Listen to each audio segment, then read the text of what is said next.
ॐ नमो भगवते वासुदेवाय।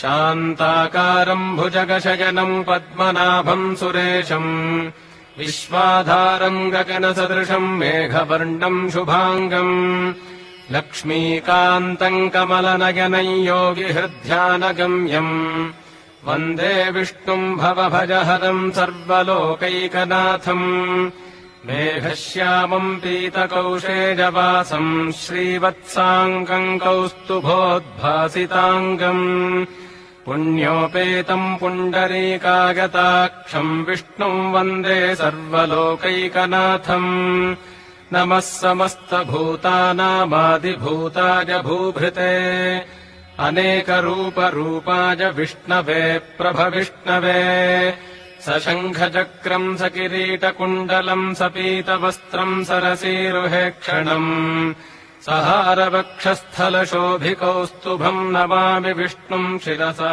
चतुर्भुजम्।